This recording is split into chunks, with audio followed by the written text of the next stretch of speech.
came. And generally on the following Sunday to Sri Ramakrishna's birthday in Belur Math, because of the corona, it's not being held this year, but earlier a function was held. It was called Public Utsav, public celebration. So that was started by Swami Vivekananda. So 120 years back or even more. And in the public celebration, on average, around 2 lakh people come to Belur Math. It becomes a large festival where people come throughout the day. There are in different places, there are bhajans and there is an exhibition of certain things. People can watch that. Then there is, they call it as Dharma Sabha, where some aspect of Sri Ramakrishna's life is taken up and discussed. It all happens in Belur Math, in the large grounds of the Belur Math.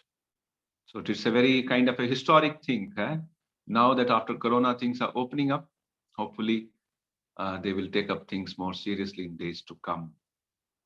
So greetings on the birthday of Sri Ramakrishna. One basic message of Sri Ramakrishna, I'll say that and then we proceed with today's class. He said, God is.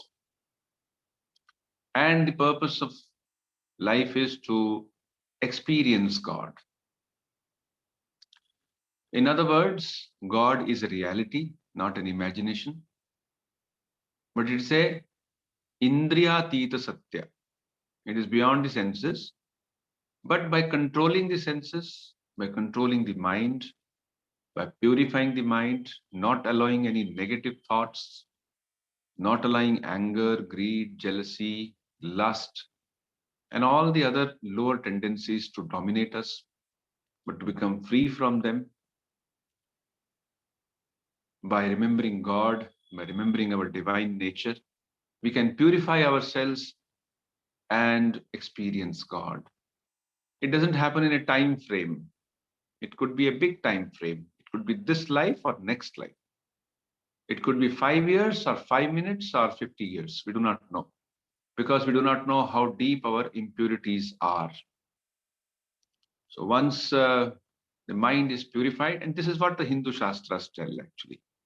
They say once the mind is pure, the reflection of the divine becomes automatically fully manifest in our mind, and we see that reality. And by seeing that reality, we become free from all kinds of shoka. Shoka means sorrow. Shokam tarati atmavit. Brother Chandogya Upanishad says that. The Kathopanishad also mentions dhatu prasadan mahimanam isham.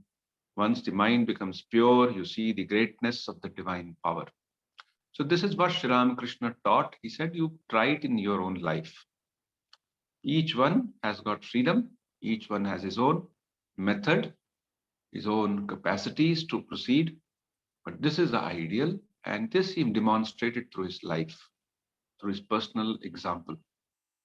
And when Mahatma Gandhi read the biography of Sri Ramakrishna, he said, by reading his biography, I feel as if I am face to face with God. And God is there. You feel face to face with it by reading his biography. So today is a remarkable occasion that we have his birthday just falling yesterday, according to Hindu Panchang. So let us all pray that we may we may have all those qualities, we may proceed on the right path, and may we all be blessed with right understanding and try to realize our divine nature. So let me begin now by chanting the Shanti mantras. Please sit straight and let us listen to these divine Shanti mantras. Keep your eyes closed.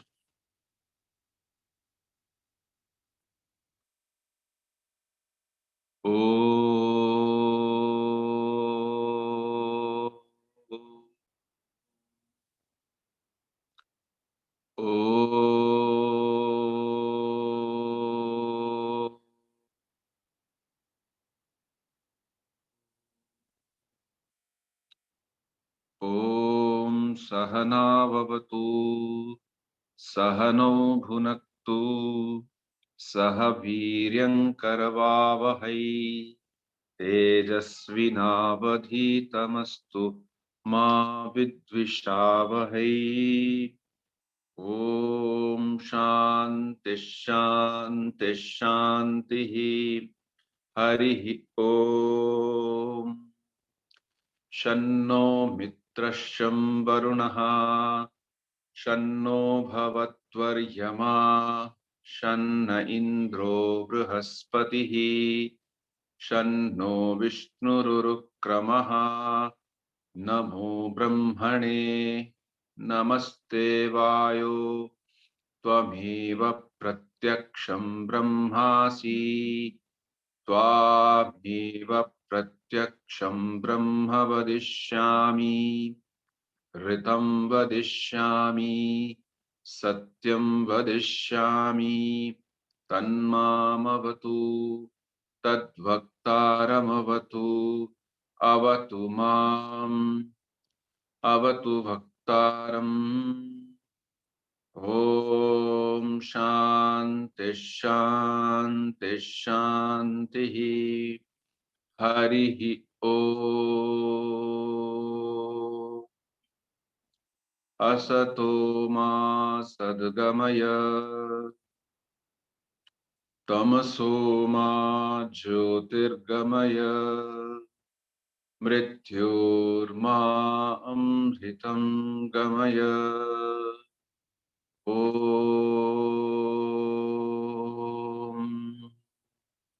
Sthapakaya cha dharmasya sarvadharmaswarupine avatara varishtaya Ramakrishnaya te namaha. Namah Shri Atirajaya Vivekananda Suraye Satchit Sukha Swarupaya Swamine Tapaharine. Om Shanti Shanti Shanti.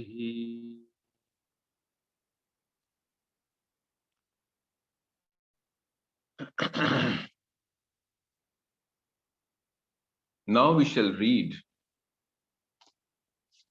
from the Inspired Talks.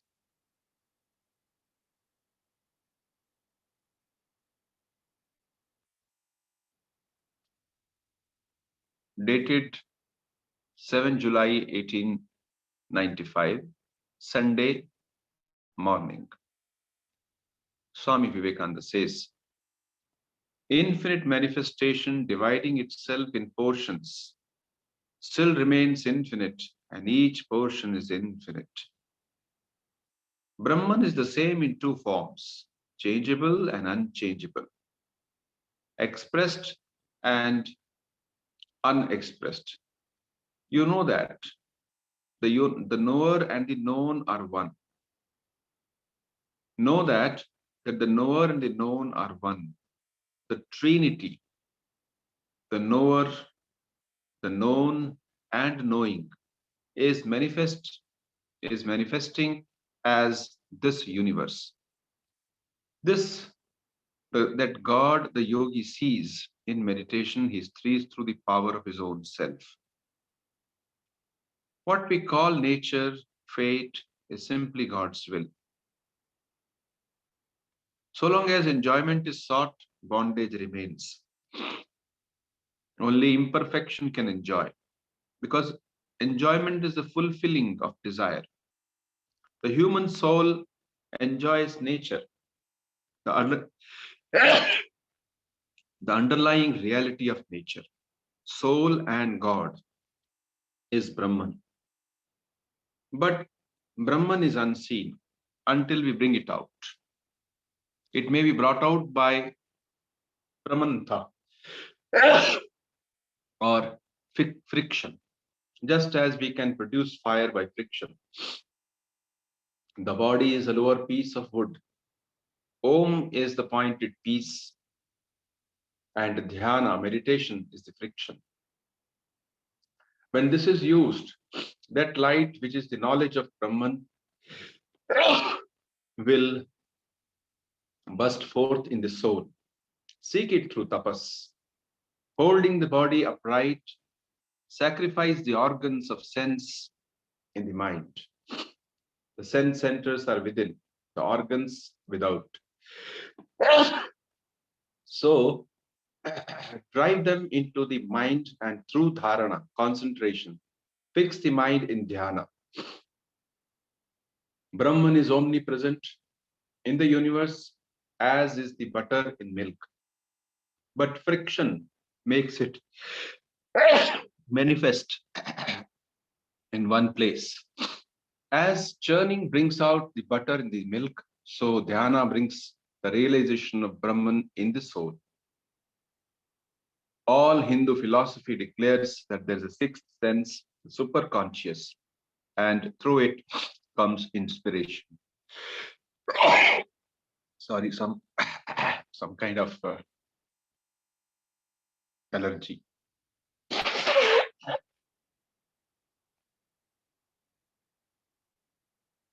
So we shall pause here and we shall discuss what we have read.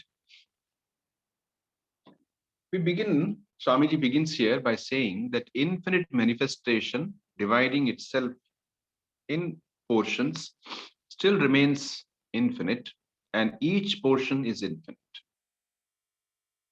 This is the free English translation of the Sanskrit verse Purnamada Purnamidam Purnat Purnamudachyate Purnasya Purnamadaya Purnamevavashishyate. Infinite manifestation dividing itself in portions still remains infinite, and each portion is infinite. There's a footnote to it. Infinity is one without a second, ever indivisible and unmanifested. By infinite manifestation, the Swami Vivekananda means the universe, both visible and invisible. Though it is made up of countless forms which are limited by their very nature, still as a whole, it is always infinite. Nay, even a portion of it is infinite, as each such portion is inseparably united with it. So this is a very profound statement. I think many of you might have seen a video which was doing rounds, that is of the infinite. That is, you take a person is lying on the ground. So you take that person from a picture from above, and you feel, oh, how it's covering the whole picture. That person's body is occupying the whole picture. And then you will go a little up, it becomes small. Then you go a mile up, very small. Then you go to the top of that country, so to say. It's not at all visible. Then you see the country is kind of visible as map. Then the earth is visible. Then you go further up, earth becomes part of the solar system. So earth becomes very small. Then you go further up from the solar system, you go to the galaxy. So you see the galaxy there, the solar system is so small. Before that, so many planets are shown in comparison with the Earth. Pluto is so huge, and Earth is so small. And similarly, further you go to the sun. Sun itself is so huge that there will be a few thousand Earths will come in that. Then you go to the solar system, then galaxy, then further and further, then it becomes just a matter. So you are part of that infinite. You're so small, and yet you are part of that infinite. Similarly, you go to that person who is lying down, go into his, let's say, into his body, into his cells, and into the cell, then further one division, further one division, further one division. Then you see this also is infinite. So this is what actually said in the Upanishads. On both sides, in infinite. And this infinite is in two forms, so to say, visible and invisible. Know that the knower, known are one. Knower and the known are one. So this is called in Sanskrit as Triputi. Triputi means Trinity. Triputi. What are the three things? One is Jnata, knower. Jnata means knower, one who knows. Then Jnatavya, what is to be known or the subject which is known. And the knower is knowing the Jnatavya. The you are now knowing this is a subject. Then Gyatru. Gyatru means that which is connecting these two. There is a process of knowing it. So there is a knower, there is a subject to be known or being known, and the connection between the two. It could be my concentration, it could be my mind, anything. Swamiji says, know that these three are one. Actually, this is again Vedantic idea that this whole universe is made of God, and it is God who is manifesting in different ways. Suppose you have the whole museum, you go and there is a scene in the village scene which is depicted by mud. So made of mud. So there is a woman, she's churning the milk. So that is made of wood. Then there is a dog playing nearby, it's made of. In the house, the floor, the garden, everything is made of mud. Same way, everything is made of God. Now this is the highest realization. Beyond that, there is no realization. So what Swamiji says is that that yogi, the God which the yogi sees in his meditation, he sees through the power of his own self, which means that jnata in him sees the jnatru outside, the jnatavya outside. The knower inside knows the object outside. For example, you are studying mathematics, knowing the subject outside. So it may be in your mind. But what is that process of knowing? See, that is also God. So the whole process of knowing, whole process of the knower knowing a subject, whole thing comes from Chaitanya, from pure consciousness. So this is what our scriptures actually say. Further, Swamiji says, so long as enjoyment is sought, we are bound. Why? Because separate, and we are separate. Two things have to come together to become enjoyment. I want to enjoy coffee. So coffee is separate and I am separate. And coffee is brought to me. So our mouth touches the cup, and in a particular level only it must touch. If it is too hot, you will not be able to enjoy it. If it is an ordinary coffee, but it has become cold, it's not a cold coffee, it has become cold, then also you can't enjoy it. So there's a kind of imperfection in all enjoyments. Enjoyment is the fulfilling of desire. So there is a state when you are enjoyment itself, you are the joy itself. That is called Brahman. Now, he makes a statement here. Until, but this kind of, this idea of joy of God is all unknown. But until it is brought out, it remains unknown.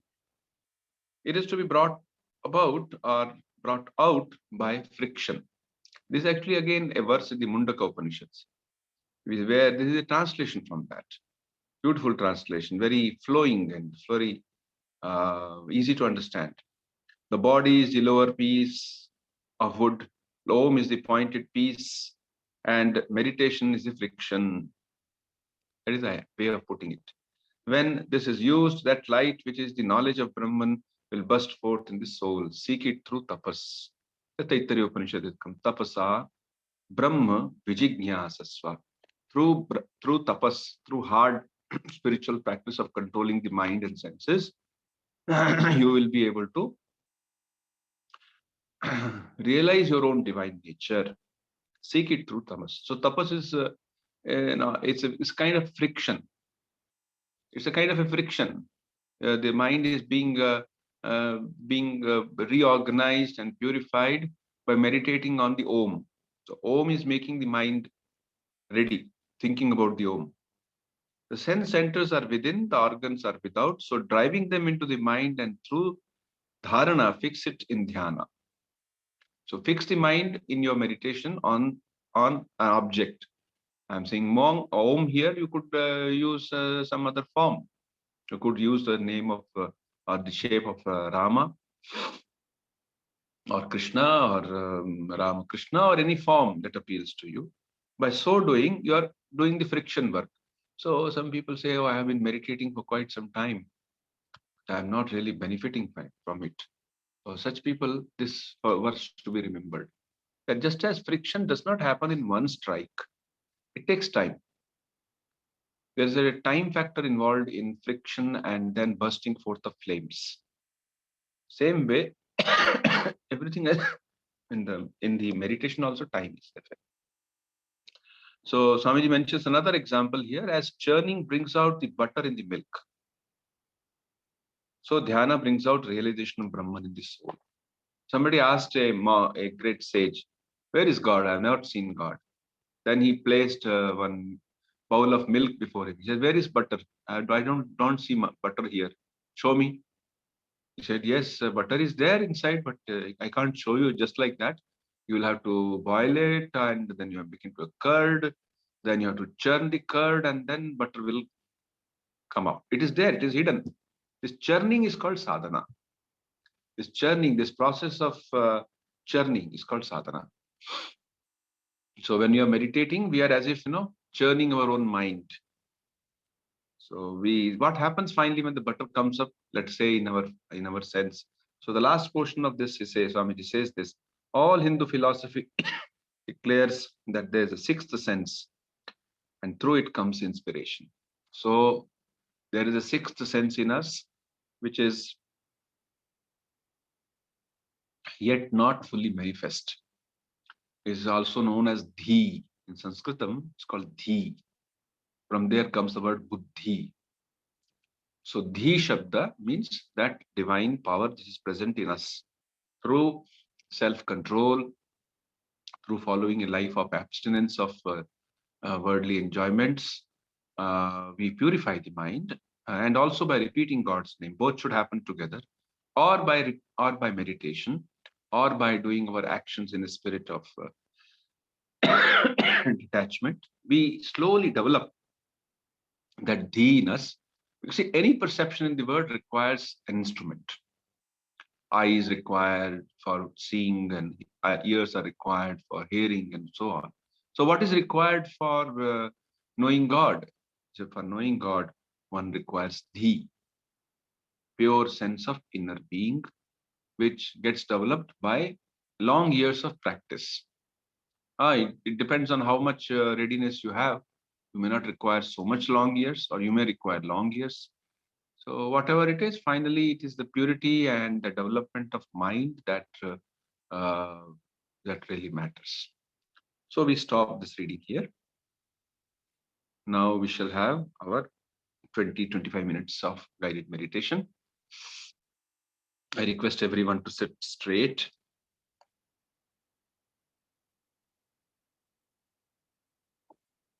Let us keep our eyes closed and keep yourself sitting straight but relaxed.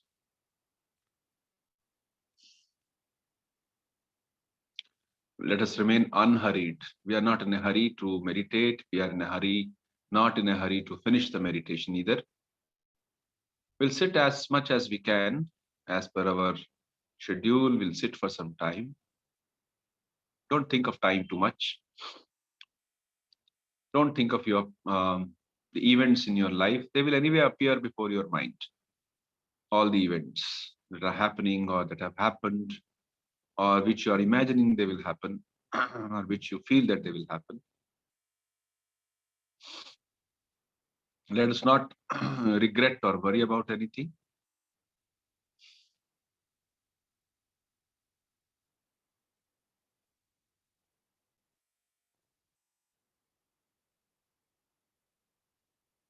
Comfortably, relaxed, with closed eyes.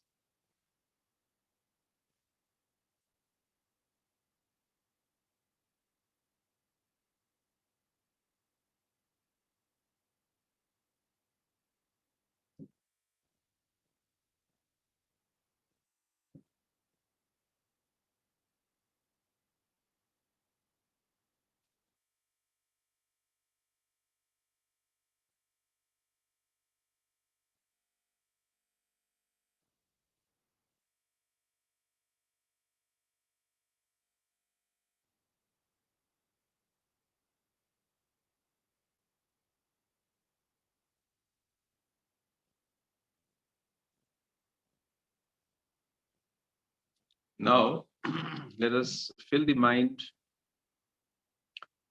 with positive thoughts. No, let us not regret over our inabilities. Like somebody is having a lot of anger, not able to control anger. Don't worry about that. It's a negative thought that I'm not able to do that. So let us let in all positive thoughts, like seeping of air in a room. So let all the positive thoughts seep into our mind. Let us not worry about our weaknesses. Think of your divine nature, which is Purna, which is divine, which is free from all imperfections and all kinds of paucities we have. We lack certain things. But in the divine, in our divine nature, there is none of that. Think of that.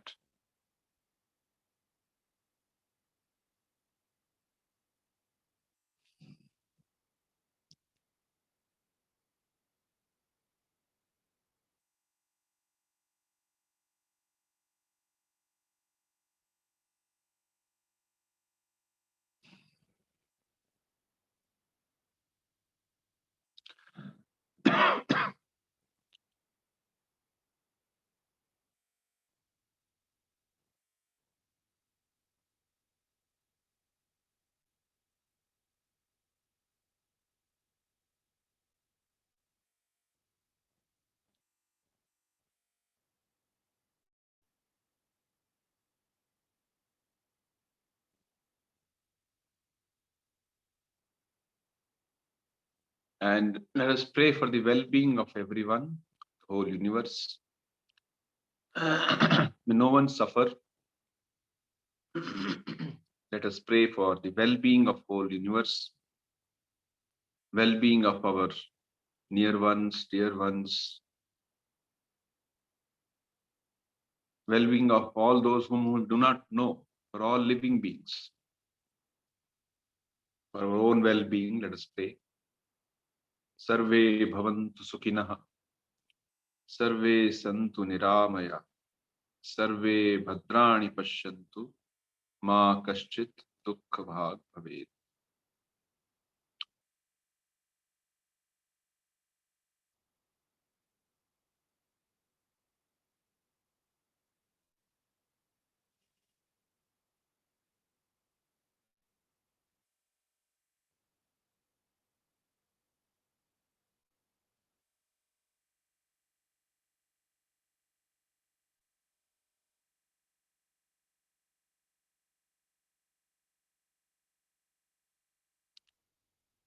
Now let us mentally bow down to all forms of God, of divinity, in which the human beings worship that spirit, that divine being,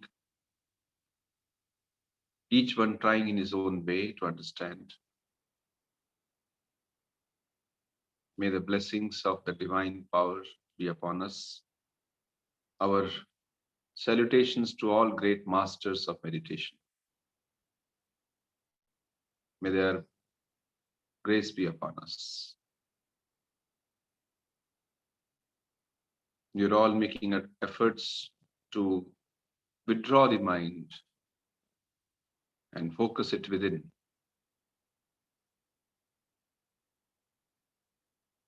Be aware of your body first. You are in this present moment, sitting in your body. Body is like a car in which we are sitting. So identified with body we are.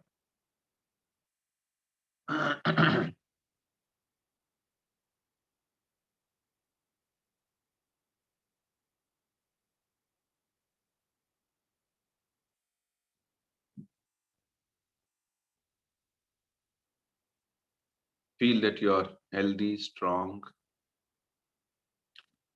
Feel your different body parts. Think of both your legs, the feet, the ankles, calf muscles, knee joints, thighs, the hip joints,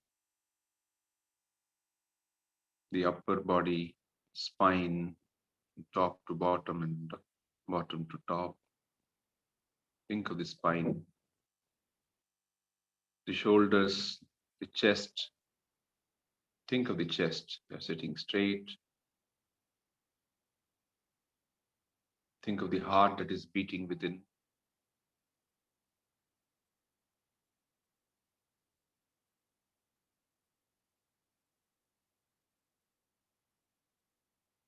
Think of both hands, palms, wrist, elbows,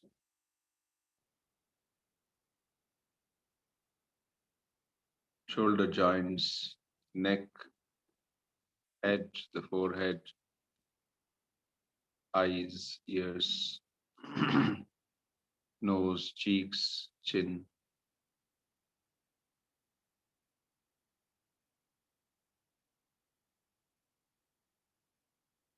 Think of the whole body as peaceful, strong, healthy.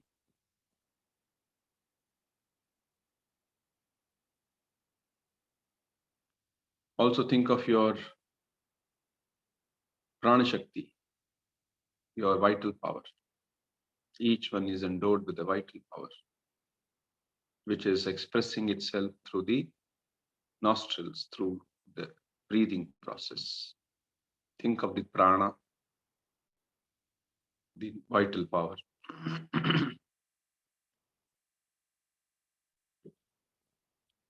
The more self-controlled we are, the more vital power is also controlled.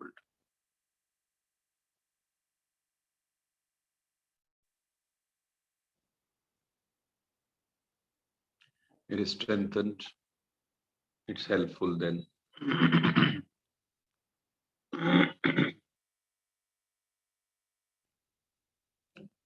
The think of the how you are breathing, how nostrils are taking in air through the windpipe to the chest, right up to the abdomen, navel. That's the complete process. Then again, coming back, think of your breathing.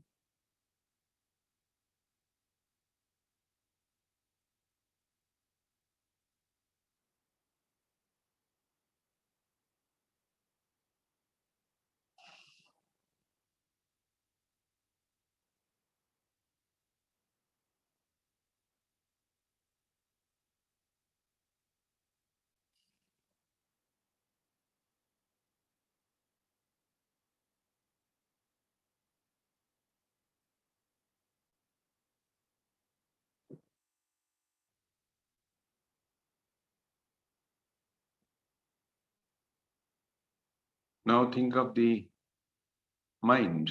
Think of the various thoughts, ideas, imaginations, plans, experiences. They keep coming and going through our thoughts, through our mind.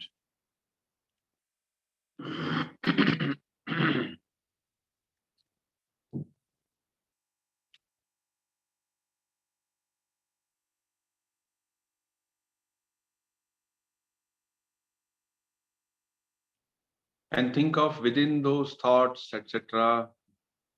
Try to discover that you are the observer. You are the observer of all these. Where is the observer? He is present. Who is seeing through all that is being observed. The observer should remain detached. Don't take sides. Be detached.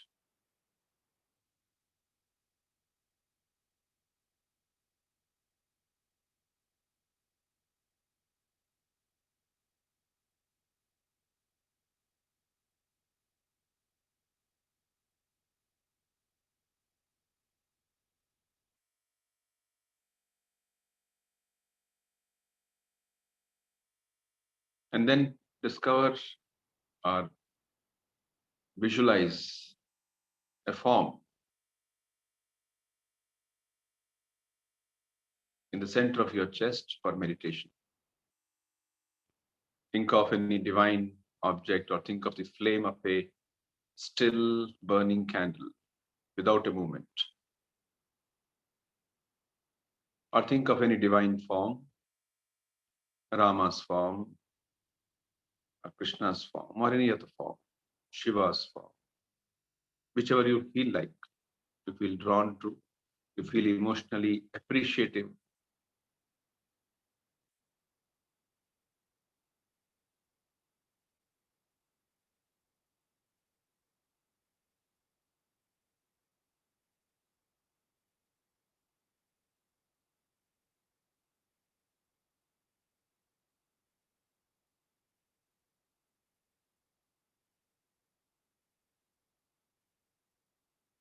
We shall chant Om together and try to focus on that what we have decided to meditate on. Let us chant long Om.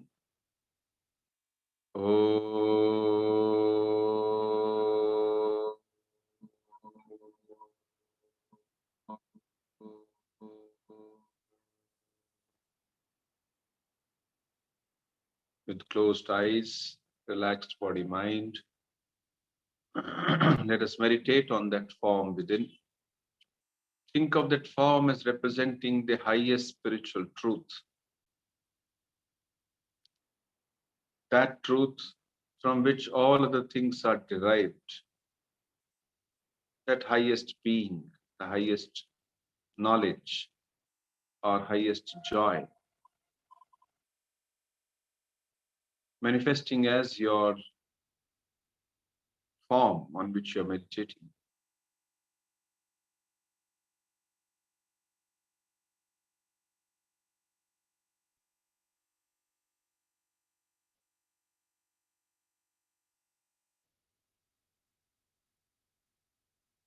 Now, no more instructions. Please remain focused as much as possible. We'll meditate for a few minutes silently.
Now let us conclude. We shall slowly chant this prayer. Om Tamasato ma sadgamaya Tamaso ma jyotirgamaya Mrityorma amritam gamaya. Om Shanti Shanti Shanti Hari Om. And this is the conclusion of our meditation. If you have any questions, you can put them across. Thanks, Maharaj. Maharaj, there is one question in the chat box from Swarnendu Saha. Shall I read it, Maharaj? In Bhagavad Gita, Lord says that a yogi should not engage his senses to the sense objects of the world, withdrawing his senses just like a tortoise withdraws its limbs, and that he should try to derive joy in the self instead of things of the world. If a person reaches near to the accomplishment as expected from a yogi, as told by Shri Krishna, then what spiritual sadhana is left for him to do in the spiritual path? All spiritual efforts are actually aimed at bringing that stage that you are not affected by the objects of the senses, and senses remain unattached. But senses don't work independent of mind. So mind also has to be involved. Without that, sense organs have no meaning. Their activity cannot take place. So mind, sense organs, as we understand, outside instruments like eyes and ears, and it is known as the actual sense, which is in the brain. For instance, there is an optic nerve in the brain. So there is a kind of place from where the vision originates. Likewise, all sense organs have got, there is a place from where they originate. Suppose somebody suffers a stroke, brain stroke, then that portion of the brain which has got affected would have been doing some action, and that action becomes impaired. It could be speech, for instance. Some people lose their speech, at least temporarily. Some people may lose very permanently, but generally temporarily. So that's because brain has been affected. So in sense, control of senses also means control of mind. Control of brain, etc. will happen. Sometimes it may not even visit outside. A person may be experiencing some kind of difficulty, but his mind, which is even deeper than the brain, will have attained that state of control. Then he will not be much pained by I'm not having the sense experience and all that. So he can attain that state when the mind also is purified. So it's not just a mechanical thing that we use some machinery and control ourselves. It is also something to do with our desires, with our instruments of experience, and in which mind is very important. So we have to control the mind. We have to see that the mind is purified through meditation, through selfless action, through devotion. As Swami Vivekananda has placed harmony of 4 yogas in their life. So what more spiritual practice is required. But first of all, to reach that is not easy.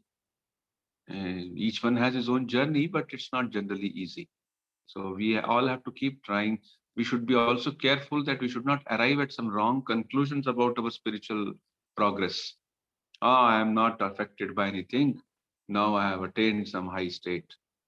Well, another thing which is to be remembered is the ego should also be made to leave its importance. You have to unseat the ego, as they say it. Unseat. It is sitting, now unseat it. Unseating the ego means becoming truly humble and truly open and receptive. So it's a long journey, but we begin with the combination of these 4 basic yogas in our life, and slowly we will discover that yes, over the years we have definitely made some progress. Why over the months we can make some progress. So that is how the sense organs are to be controlled, but along with that, the spiritual practices like thinking of God, devotion also very important. Thanks, Maharaj. Maharaj, next question is from Diya Sarkar. We say that God is one. Then why are there different rituals for different gods that we perform during puja? See, God is one. To the creator, the sustainer, and the so-called destroyer or dissolver, they're same. But in order to run this universe, run this whole existence, God has made a whole hierarchy of things. And we have to attend to those hierarchy of things. Until we do that, the mind does not become totally purified. So for many people, worship of various rituals and gods is very helpful. There is some people whom they have attained certain stage of growth inside, where they don't have to worship many gods and goddesses. They just worship directly the Parabrahman. But such number is very, very small. Even a person of his stature like Sri Ramakrishna, he would bow down to Mother Saraswati before he will speak to many of these pandits. Because Saraswati is representing, she is the deity of knowledge. Deity of knowledge. So that's also very to be remembered that these different rituals and different gods and goddesses all are meant to bring a sense of inner harmony to purify the body mind, and we attain that stage. It's called Devam Bhutva Devam Yajet. You have to worship God. Before that, you have to become a god. God means purified person. Devam Bhutva Devam Yajet. So we worship various gods in order to purify the mind, to understand the whole hierarchy, so to say. And just as you have the Prime Minister and the Minister for State, for Commerce, for Defense, for Foreign, like that. So Parabrahman has kind of created this, but essentially all of them are part of God. They are unlike the hierarchy as we are just describing it through ministers and all that. It's not like that. It's only an example, but main thing is they're all made of God only. And God only has assumed all these things in order to run or to create and run the universe. So ultimately you are worshipping God only. You are not worshipping many gods.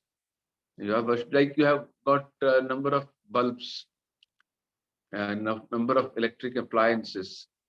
They may look different, but the same electricity is in them. The functions may be different. The role of a heater is not same as a role of cooler. They're different, but their essential power behind them is same.